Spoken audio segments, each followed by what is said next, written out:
Hello adventurer, welcome to the Oceanarium, Singapore's biggest and newest marine park where you can learn the wonders of the underwater world. In this video, I'll share with you all the top things to do and all you need to know before visiting. Let's dive in. The Oceanarium was previously called the Sea Aquarium. After the recent renovation, it has tripled in size and is now rebranded as the Oceanarium. There's a total of 6 chapters covering 22 zones for you to explore, starting with the very thing that makes up the ocean, a drop of water.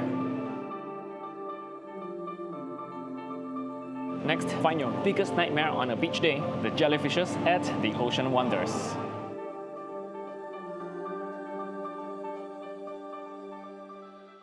And meet the OGs who used to rule the oceans at the ancient waters.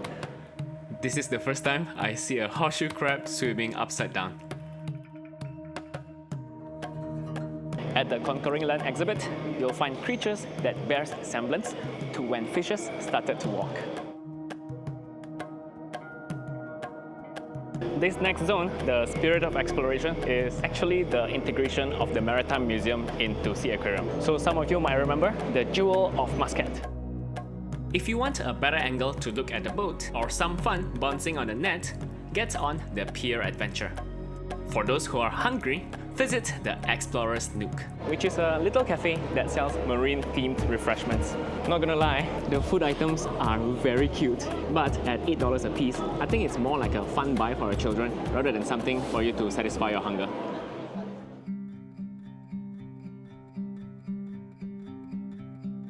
Singapore may be very tiny, but our marine biodiversity is surprisingly very rich. Come and meet some of our resident marine animals at the Singapore's coast. Those are the brittle stars, some bluefish, and there's a lot of tiger curries. This is the most number of curries I've seen in one place. 1, 2, 3, 4, 5, 6, 7. There's a lot of curries. At that corner, you can get manicured by the local shrimps.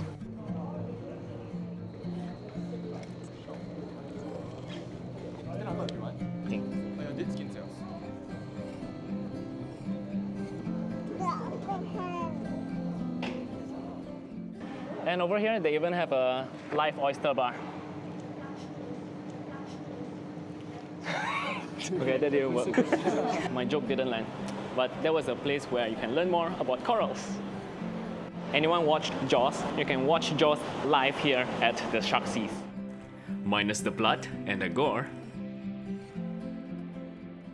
When you think about the ocean, what color comes to mind? Blue? After experiencing the coral gardens, you'll never be the same.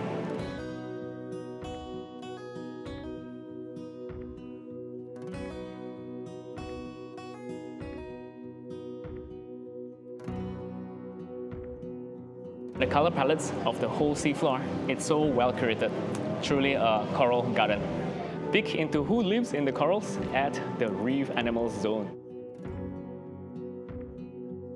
These are the lionfishes, which are actually very invasive species in a lot of places. But not gonna lie, when it's in the right place, it's quite pretty.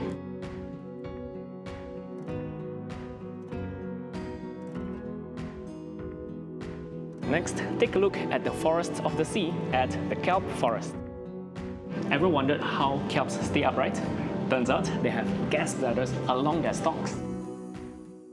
Next, watch the vastness of the ocean in the open ocean habitat. Watch as schools of fishes, mantas, and sharks swim about their daily lives. Don't miss out the ocean dome that gives you a good side view of the open ocean habitat. If you feel like eating something fancy, consider visiting the Ocean Restaurant, which is just on the other side of the open ocean. This is where you can see food while having seafood at the same time. By the way, if you find this video helpful so far, please leave a like so that more people can find it. Thank you very much. Next to the open ocean, there's a zone about current affairs.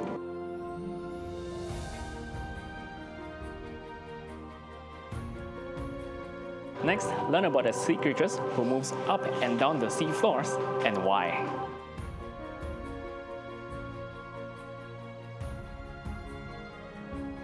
And those who travel long distances.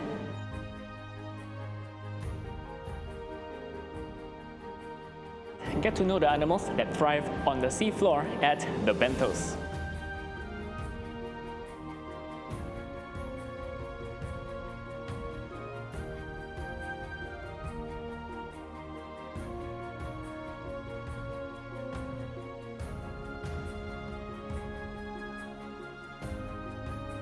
Oh wow, you can make your own fish.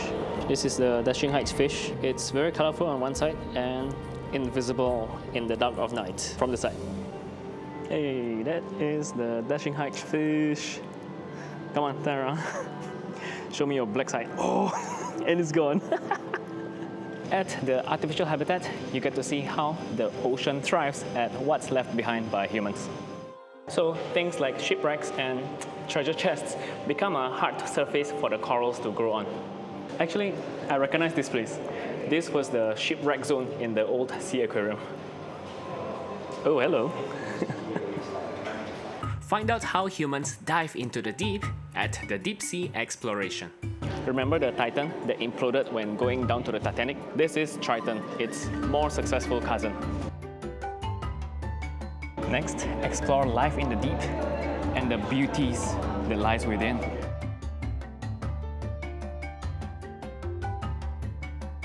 What's your favorite deep sea animal? The tripod fish. Why? Because of the unique fins below, it looks like a tripod. Oh, does it walk with it? No, that's how they feed. They place the fins on the floor, and they use the antenna to feel for the plankton swimming by. And I've been looking forward to this one. It's the whale fall and the seamounts. So right, what happens when a whale is terminally unwell? They fall. But in the deep sea, where there's almost no food anywhere, one whale's feral whale welcomes a whole new host of life. Basically, the whale's carcass becomes an oasis in the deep ocean, becoming its own unique ecosystem. And the seamounts are basically mountains, but under the sea. One downside here is it's really dark. I know it's the deep sea, but it's too dark to even read all this exhibit.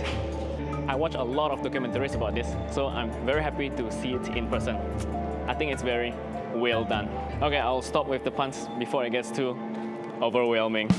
At the Trenches Zone, You learn about the deepest depths of the ocean. These interactive screens are actually very cool. You get to explore the different depths of the ocean, and if there's a creature that you're interested in, for example, the Dumbo octopus, you can click into it to learn more, and there's even a video.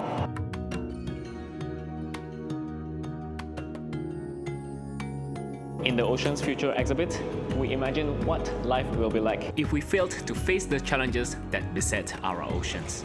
But fret not, you'll find what you can do to help the oceans in the next zone. Once you get out from the exit, you can actually re-enter from the main entrance and do it all over again. Your ticket is valid for the whole day. If I were to pick my top 3 zones, it has got to be the open ocean. Although this is a pre-existing zone, it's still as glorious. Still my favorite zone. Then maybe the Singapore's coast. So far is the most fun and interactive. The manicure experience is a game changer. Number 3 is the coral gardens. Healthy blooming corals are just so pretty to look at.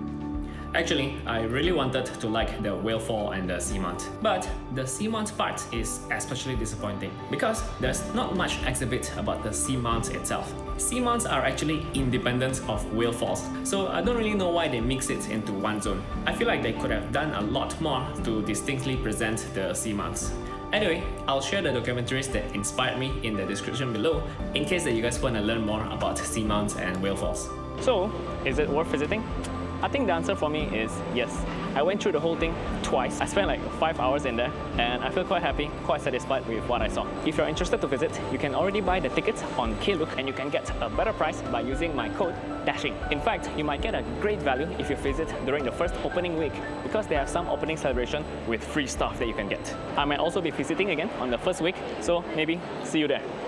Now, What's the best way to get to the Oceanarium? The Oceanarium is off the mainland in the Sentosa island, but it's very well connected, lots of options to get in here. The easiest and the cheapest way is to take the RWS8 shuttle bus from the Vivo City. Simply take the train to the Harbourfront station, get out of the station via exit C, then walk towards bus stop number 4. You will see a booth that says RWS8. This is where you board the shuttle bus, which costs $1. You can pay using your credit card. The shuttle bus will bring you all the way under the Resorts World station. You just have to go up and you'll be a stone throw away to the Oceanarium. You'll pass by the Universal Studios globe on your way here.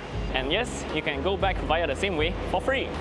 And congratulations, you are now ready for your underwater adventure at the Oceanarium. But if you want to get more value from your visit to Sentosa, check out my next video over here. I'll see you there.